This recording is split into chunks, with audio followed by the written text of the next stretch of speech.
దయచేసి గమనించగలరు. ఈ వీడియో యొక్క ముఖ్య ఉద్దేశం కోడి పందాలు కానీ, జూదము కానీ, జంతు హింసను కానీ ప్రోత్సహించడం ఏమాత్రము కాదు. ఇది కేవలం మన పురాతన శాస్త్రమైనటువంటి కుకట శాస్త్రంలోని అంశాలను తెలియజేయడం మాత్రమే. Okay. Hi friends. Welcome to our channel MK farms informator. Friends, మిత్రులందరికీ కూడా సంక్రాంతి పండుగ శుభాకాంక్షలండి.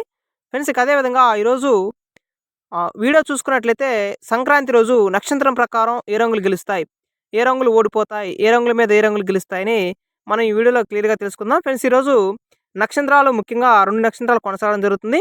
ఈరోజు పక్షం వచ్చేసి కృష్ణపక్షం. ఇక నక్షత్రం మొదటి నక్షత్రం చూసినట్లయితే పునర్వసు నక్షత్రం. ఫ్రెండ్స్, ఈ పునర్వసు నక్షత్రం ఈరోజు ఉదయం 10:50 వరకు కూడా పునర్వసు కొనసాగడం జరుగుతుంది. తదుపరి పుష్యమి నక్షత్రం అనేది ప్రారంభం కావడం జరుగుతుంది. ఫ్రెండ్స్, ఈ నక్షత్రం ప్రకారం ఏ రంగులు గెలుస్తాయో చూసుకుందాం. ఇక పునర్వసు నక్షత్రం వచ్చేసి ఈరోజు 10:50 వరకు కొనసాగుతుంది కాబట్టి ఈ నక్షత్రంలో పచ్చకాకి మీద పింగళ రంగులు అనేవి ఓడిపోవడానికి అవకాశం ఉంది. అదేవిధంగా నెమలి మీద డేగ రంగులు అనేవి ఓడిపోవడానికి అవకాశం ఉంది.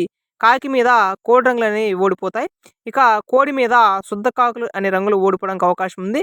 పిచ్చుకవన్న కోళ్ళ మీద నల్లబోర కోళ్ళు అనేటివి ఈ పునర్వసు నక్షత్రం ప్రకారం కొనసాగడం జరుగుతుంది. ఇక తదుపరి నక్షత్రం చూసినట్లయితే ఇది పుష్యమి నక్షత్రం అయితే ఈ 2వ నక్షత్రంగా కొనసాగడం జరుగుతుంది. ఈ నక్షత్రం ప్రకారం కాకి మీద కోడి అనే రంగు ఓడిపోవడం జరుగుతుంది. పశ్చిమగల కాకి మీద నలుపు మించిన కాకులు ఓడిపోయే అవకాశం ఉంది.